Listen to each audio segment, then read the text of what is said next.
Құрметті қажылар, біз қазір келіп тұрған жеріміз қасиетті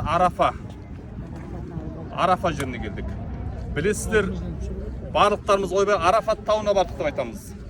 Арафатқа бардық деп жатырмыз. Арафат деген бір тау жоқ, құрметті қажылар. Бұл таудың есімі Жабал Рахма деп айтады. Қазақша айтатын болсақ, Рахмет тау деген тау. Енді бұл гранит тастардан жасалған таудың қандай бір мәні бар? Қысқаша жалпы Арафа жерін айта кетейін. Арафаға не үшін Арафа деп айтылады? Мына жер беті жаратылды, кейін Адам пайғамбар Хауа ана жер бетіне түсті. Кеше айттым, Адам пайғамбар Индия жаққа, Шри-Ланка араларына түсті. Хауа анамыз Жидда қаласына түскен.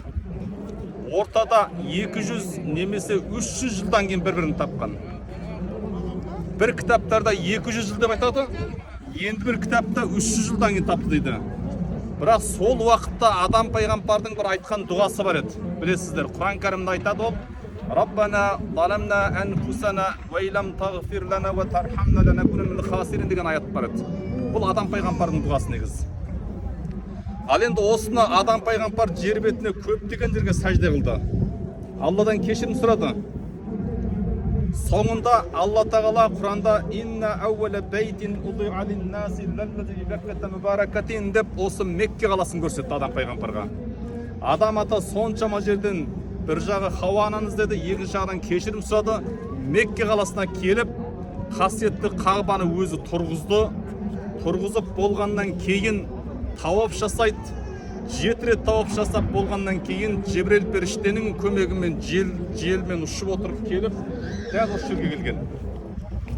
Осы жерге келіп, Адам пайғамбар Арафа, яғни Арафа уақыфасын, қажылықтың парыз болған жерін осы жерде жасады. Осы жерге келіп дұғасын жасай берді. Біраз уақыт өткеннен кейін Жебрел періште ұзақтан келетқан бір адамды көрсетеді. Ей адам, анадан танисың ба дейді. Адам пайғамбар бастамды танымайды. Бұл кім дейді. Тағы жақындайды, тағы да танымайды. Ең жақындаған кезде өзінің сүйікті жары Хауа анамыз екенін көреді. Алла тағаланың құдіреті Адам пайғамбар мен Хауа ананы жәннаттан шыққаннан кейін кездескен жері дәл осы жер өсіп келеді. Арафа деген сөз танысу, білісу деген мағынада. Адам алейхиссалам мен Хауа ананың танысқан, біліскен жер, бір-бірін таныған жерлер, кездескен жерлер бұл. Осылайша Адам пайғамбар кейін Мүзделифеге барды, ары қарай ғибадаттарын жалғастырды. Мүзделифеде неге Мүзделифе деп айтылады? Мүзделифе деген издилаф деген, жақындасу мағынасында. Адам ата мен Хауа ана осы жерде кездессе, Мүзделифеде әйел еркек ретінде жақын болған жер екен. Сол жерден ұрпақтар көбейді деген сөз қысқасы. Мүзделифенің қасиеті.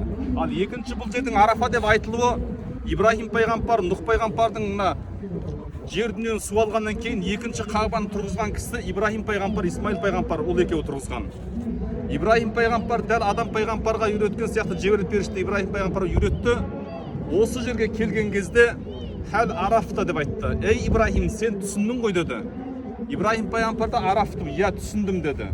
Бұл Арафада содан келеді екінші мағынасында. Ибрахим пайғамбар да дәл осы жерге келіп дұғасын жасады. Мүзделифеге барды, Минаға барды, осын жасады. Неге? Адам атадан бастап күні бүгінге дейін қажылық жасайтын кісілер Арафаға келмей кетпейтін. Неге? Қажылықтың ең қасиеті осы жерде жатыр. Парыз да осы жерде жатыр. Енді бұл таудың басқа таулардан кіші болып болған себебінде кейбір шариғат кітаптарында былай түсіндіреді. Адам пайғамбар Қағбаны тұрғызған кезде көптеген жерлерден, Сина тауынан, Әбу Құбейс тауынан тастар әкеп салған екен. Сол кезде мына Рахмет тауы менен тасым Қағбаға жетпей қалды деп сондай өзін кішірейткен екен. Сол кішірейіп осындай тас қалыны кетті деп айтады, қараңыздар. Өзі кішіпейілдікпен. Сол кезде Алла тағала Рахмет тауына: ей Рахмет тауы, сен өзіңді олай көңілсізденбе, мен сені дүниеде ең қасиетті жер қыламын деген екен, қараңыздар. Адамдардың бәрі Меккеге келген мына жерге кетпейтін деп қойын деген екен, қараңыздар. Осылайша Жабал Рахманның үшінші бір тарихы осында жатыр. Пайғамбарымыз саллаллаху алейхи уассалам, білесіздер, өмірінде қажылық жасаған кісі, умра жасаған кісі. Бірақ соңғы қоштасу құтпасын дәл осы жерде жасады. Қазір қайда тұрғанды, қай жерде айтып беремін. Пайғамбарымыз саллаллаху алейхи уассалам Медине қаласынан шығып, сахабалармен бірге келіп, қажылық қай кезде парыз болды? Хижреттің 9-шы жылында қажылық парыз болды. Аят сол кезде қажылық деген қандай парыз болды? Пайғамбарымыз келді, 3000-нан астам сахабасымен келген екен алдында. Одан кейін ең соңғы қоштасу құтбасының қажылық жасайтын жылы қанша 100 мыңдаған сахабасымен дәл осы жерлерге келгенде бірінші сіздер сияқты Медине қаласынан келіп умрасын жасайды. Одан кейін үлкен қажылықта яумы тәрбие дейді. Тәрбие күн деген күн бар. Тәрбие күні қажылықтың басталатын күні. Пайғамбарымыз 100 мың асхабымен сахабасымен Минаға келген. Минада сол жерде 5 уақыт намазын оқыған. Таң намаздан келесі таң намазға дейін Минада өткізген. Таң намаз шыққаннан кейін сахабалармен жүріп отырып келіп, дәл осы Арафа жеріне келген. Арафа жер деген тек қана осы жер емес, құрметті қажылар. Былай қарай 6 километр, екі жақ жаны 12-13 километр айналған үлкен аумақ территорияны Арафа жер деп аталады. Осы және мен айтқан 12-13 километр айналып территорияның жерге Арафа күніге кім тұратын болса, ол Арафа уақпасын, Арафаның парызын жасаған болып есептеледі. Bir müddet, bir vaqt тұрса сол жеткілікті. Үлкен қажылықта мұнараға келу мүмкін болмай қалады. Мына және сіздер келген жерлердің барлығы әппақ шатыр, әппақ ихрамға киген адамдарды көресіздер. Ине шаншар жер жоқ. Осы жерлерде кім келіп бір мүддет, бір белгілі уақыт тұратын болса, ол адам Арафаны жасаған болады. Пайғамбарымыз хадисінде айтты, әл-хаджу Арафа деді. Қажылық Арафатпен болады деді. Арафатсыз қажылық болмайды деп айтты. Сон пайғамбарымыз осында келіп, мына жақта Намира мешіт деген мешіт бар. Және үлкен мешіттер, Месжид Намира деп аталады. Сол жерде бесін намазына жеткен екен. Таң намазда Минадан шығады, сахабадан бесін намазда сол жер келген. Сол жерде бесін намазбен екінші намаздан бірлестіріп оқыған. Дәл соны қажылықта біздің қажыларымыз барлығымыз дәл солай оқимыз. Бесін мен асырды біріктіріп оқу. Одан кейін құтбасын жасады. Осы жерге келеді да, мына таудың ар жағына тұрады да, Мекке мына жақта. Өзі қасиетті түйесі кәсуаға мініп үстінде тұрып, ең соңғы қоштасу құтбасын осы таудың ар жағында жасаған. Пайғамбарымыз таудың ар жағында тұрса да, Қағбаны алдын алып тауды ортасына қойған екен, қараңыздар.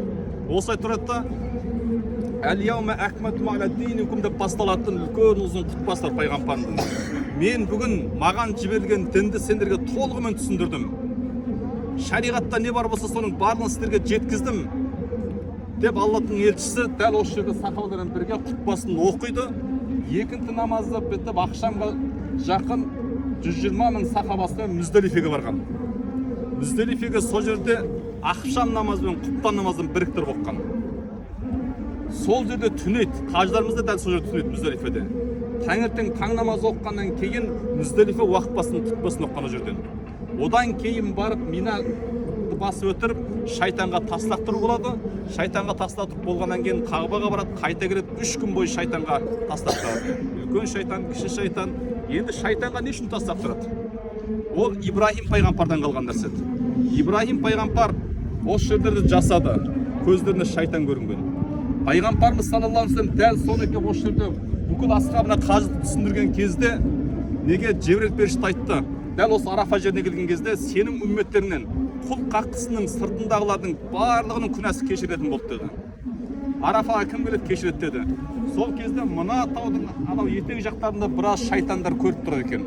Бір топ шайтан. Пайғамбарымызға көзіне көрінеді. Ол шайтандар сыртынан қарап, біздің соншама жыл төккен еңбегіміз, теріміз босқа кететін болды. Мынау үммет кешіріліп қоятын болды. Бұлардың бәрі тозақтық болу керек.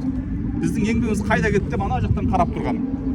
Пайғамбарымыз Жебірейіл періштеге айтады, Жебірейіл дейді, Алладан тілек дейді.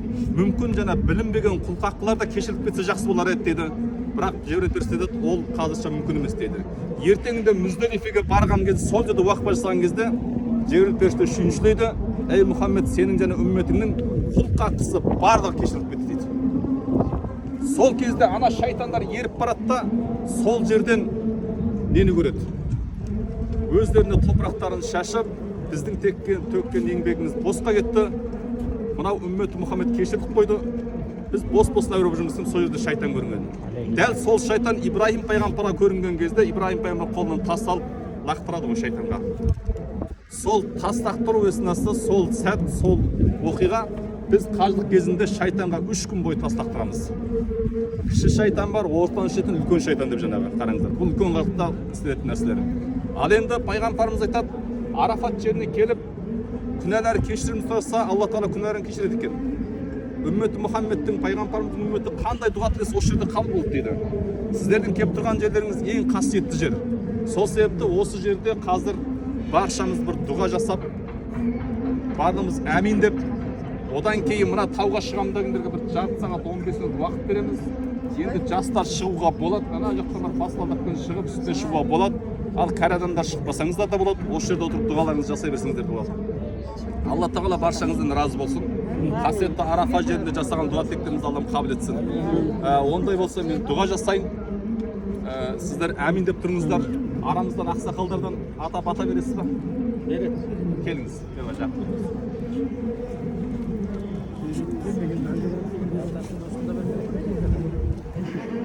آمين. الحمد لله رب العالمين والصلاة والسلام على سيدنا محمد وعلى آله وصحبه أجمعين. يا رب العالمين қасиетті күндерде қасиетті Арафаға пайғамбарымыздың сүннетін жасап осы жерге хаждарымызды бірге келдік, дұға тілектерімізді қабыл еткейсің, күнәларымызды кешіргейсің, жасалған умрамызды мәбрур қыласың Алла Тағала. Пайғамбарымыздың жасаған умрасындай қабыл ет, Ибрахим алейхиссалам жасаған умрасындай хаждығындай қабыл еткейсің Алла Тағала.